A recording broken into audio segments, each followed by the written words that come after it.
का मृग। किसी समय बनारस नगर में एक अमीर व्यापारी रहता था।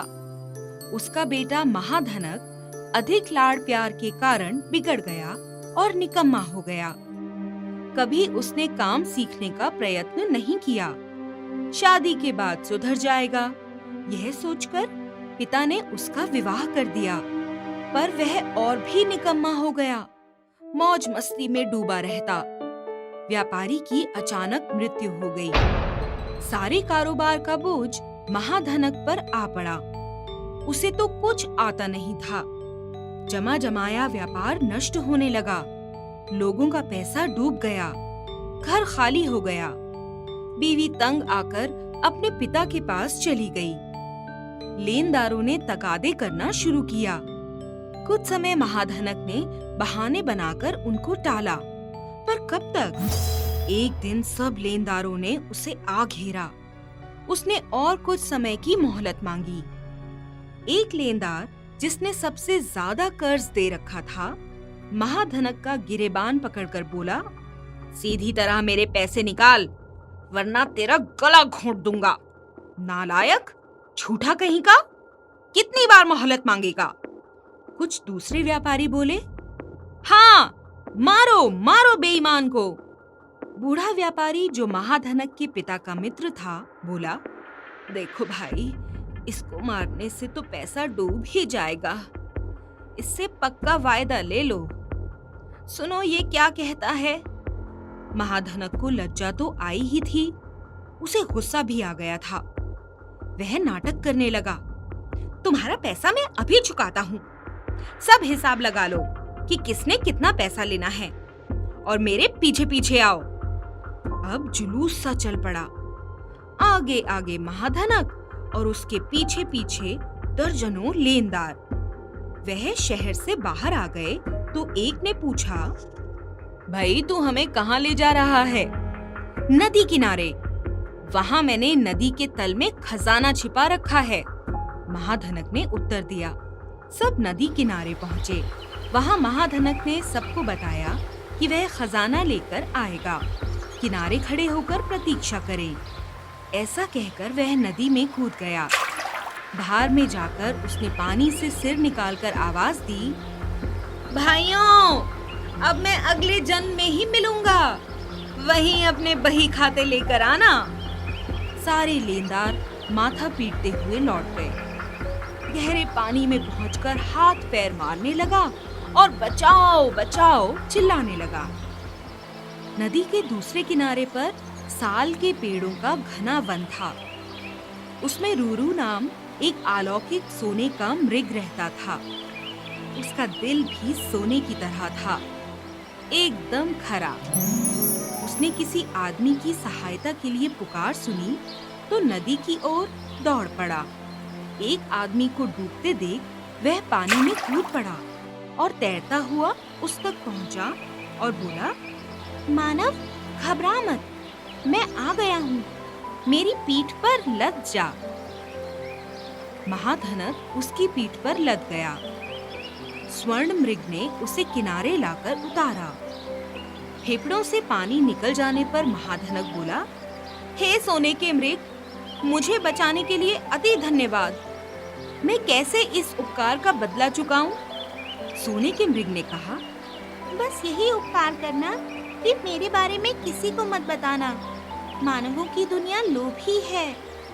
महाधनक ने अपनी जिह्वा रूरू मृग के बारे में ना खोलने का वचन दिया। महाधनक नदी के पार के राज्य के एक कस्बे में जाकर रहने लगा। उस राज्य की रानी बड़ी धर्मपरायण थी। एक रात उसने स्वप्न देखा कि एक स्वर्ण मृग उसे बहुत अच्छे धार्मिक उपदेश दे रहा है।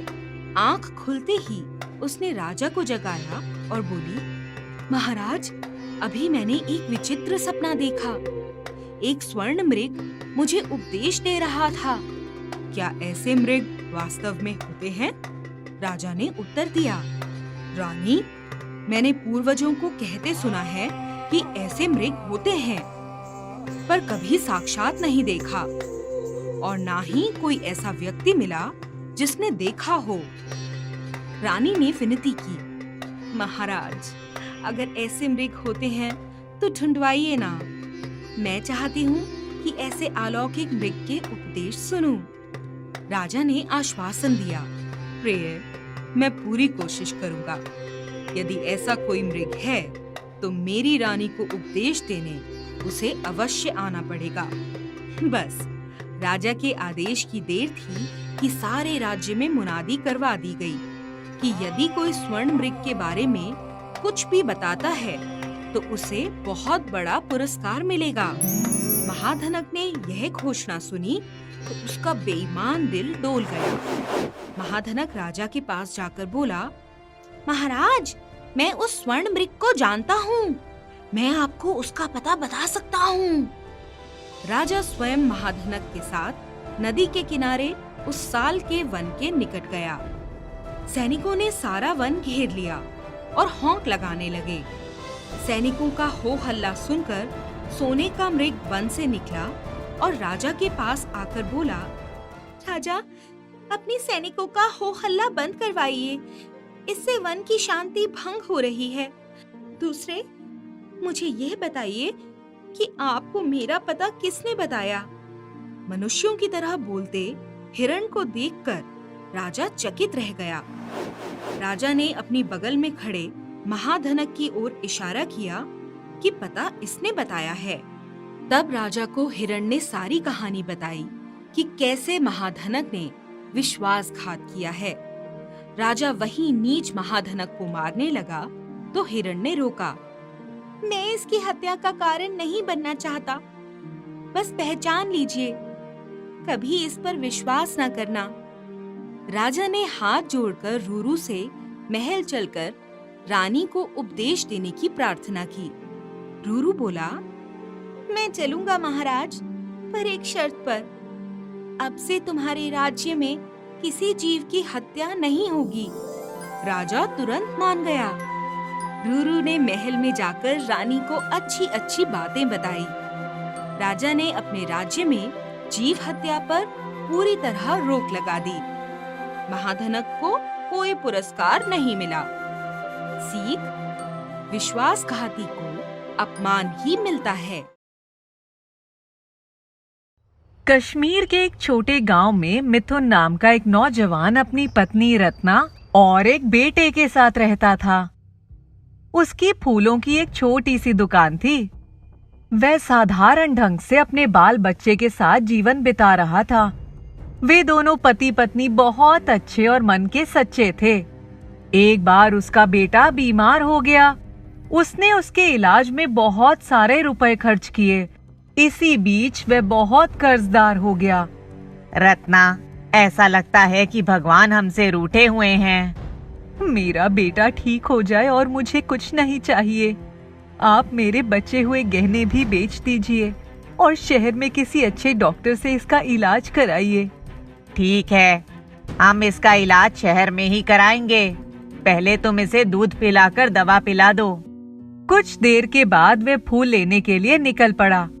उसे रास्ते में एक सुनहरे रंग का हंस दिखाई दिया। उसे देख मिथुन को बड़ा आश्चर्य हुआ।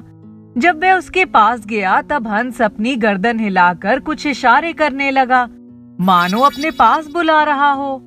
हंस राजा, क्या बात है? मुझसे कुछ कहना चाहते हो? एक शिकारी ने मुझ पर तीर चलाया। मैं बच तो गया लेकिन घायल हो गया हूँ।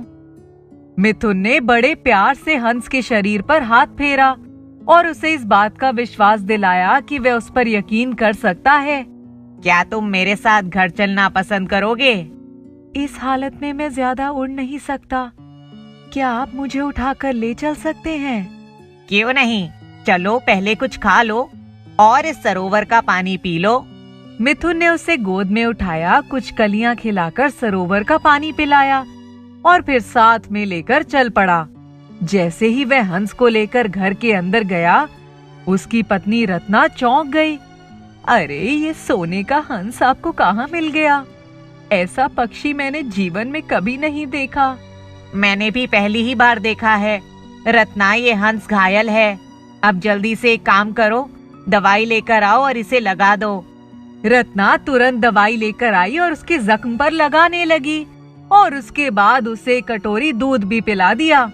हंस का ध्यान मिथुन के बीमार बेटे पर गया जो खाट पर लेटा हुआ था। आपके मुन्ने को क्या हुआ? ऐसा लगता है ये बहुत दिन से बीमार है। हाँ, ये तकरीबन 15 दिन से बीमार है। इसका इलाज चल रहा है। अब हमें इसे इलाज के लिए शहर ले जाना होगा। बच्चे की बीमारी के कारण हम दोनों बहुत परेशान रहते हैं। आप लोग चिंता मत करिए, भगवान की कृपा से सब कुछ ठीक हो जाएगा। हंस मिथुन के बेटे के पास पहुंच गया और उसे बड़े ही प्यार से देखने लगा। इतने में दरवाजे के बाहर साहूकार आ गया। मिथुन, बाहर आओ। सेठ जी, कल मैं आपके ब्याज के पैसे लेकर आ जाऊंगा। कल तक किसी भी हाल में मेरी पूरी रकम वापस कर दो। सेठ जी, दया कीजिए, मेरा बेटा बहुत बीमार है। सेठ जी, सुनिए। साहूकार गुस्से में पैर पटकता हुआ चला गया। दुखी मिथुन अंदर आ गया। अब कहाँ से लाऊं इतने पैसे? एक तरफ सेठ की देनदारी और दूसरी तरफ बेटे की बीमारी। मिथुन सर पकड़कर बेटे के पास चला गया। रत्ना भी वहीं खड़ी हो गई। अचानक मिथुन ने सर उठाकर हंस की तरफ देखा तो वह चौंक गया। बहुत सारे सोने के बड़े बड़े दाने हंस के पास बिखरे हुए थे। कुछ दाने हंस के मुंह से नीचे गिर रहे थे। अरे रत्ना, बाप रे, ये देखो, इतना सोना। अरे दैया, ये क्या हो रहा है? मैं कहीं सपना तो नहीं देख रही हूँ? इतना सोना। मेरे प्यारे दोस्त, मुझे आपकी परिस्थिति का पूरा अंदाजा हो गया। मैंने कहा था ना, भगवान की कृपा से सब कुछ ठीक हो जाएगा। रत्ना भाभी, सारे सोने को समेटकर संभाल कर रख लो, इनकी बड़ी जरूरत है। दूसरे दिन मिथुन ने कुछ सोना बेचकर साहूकार का सारा कर्ज अदा कर दिया और बाकी रुपए अपने पास रख लिए। अपने बच्चे को शहर ले जाने की तैयारी करने लगा। रत्ना, तुम यहीं हंस राजा के साथ घर पर रहो, मैं मुन्ना को लेकर चलता हूँ। मिथुन के जाने के बाद मिथुन का एक लालची मामा घर पर आ गया। अरे रत्ना, मैं हूँ तुम्हारा मामा। नमस्ते मामा, आइए आइए। खुश रहो बिटिया। मिथुन और मुन्ना नहीं दिखाई पड़ रहे हैं। वे मुन्ना को लेकर शहर उसका इलाज कराने गए हैं। मैं आपके लिए चाय बनाने जा रही हूँ। इतने में मामा की नजर एक गिरे हुए सोने के दाने पर पड़ी। वे पैसे लेने के लिए आगे बढ़े। हंस उनके पास आया और उस दाने को अपनी चोंच में पकड़कर वहाँ से भाग गया। उसने वह सोने का दाना रत्ना को दे दिया। अरे हंस भैया, आप पहले ही हमें बहुत सारा सोना दे चुके हो, अब फिर से ये क्यों दे रहे हो? ये दाना खाट के पास नीचे गिरा था। मामा जी इसे अपनी जेब में डालते इससे पहले मैं पहुंच गया और इसे झटक लिया। मामा जी उस सुनहरे हंस को देखकर समझ ही गए थे कि मिथुन की संपन्नता का कारण यही हंस है। एक दिन मामा शाम के समय चुपके से आए और बरामदे में सुनहरे हंस को पकड़कर उसकी चोंच बांधकर एक बोरी में भरकर अपने घर लेकर चले गए। उन्होंने उसको बाहर निकाला और हाथ में पकड़कर रखा। हंस राजा, तुम सुनहरे हंस हो। अब हमें भी सोना देकर आबाद कर दो, वरना तुम्हारा भी वजन 4-5 किलो से कम नहीं होगा। तुम्हें मारकर हमें बहुत अच्छा खासा सोना मिल जाएगा। मामा जी, अगर आपने मुझे मारा तो मेरा सारा शरीर मिट्टी का बन जाएगा। आपको 1 ग्राम सोना भी नहीं मिल पाएगा। मेरा दिल दुखाकर आपको कुछ भी हासिल नहीं होगा। आप मुझे धोखे से चुरा कर लेकर आए हैं। मुझे छोड़ दीजिए, वरना आपका बहुत नुकसान हो जाएगा और फिर आप सारे जीवन पछताते रहेंगे। मामा डर गए। इतने में भूलकर उन्होंने उसे खुला छोड़ दिया। फिर क्या था, हंस ने उड़ान भरी। मामा उसके पीछे दौड़े, लेकिन वह उनके हाथ ना आया और सीधे मिथुन के घर पहुंच गया। अरे हंस भैया, कहाँ चले गए थे? मेरी तो जान ही निकल गई थी।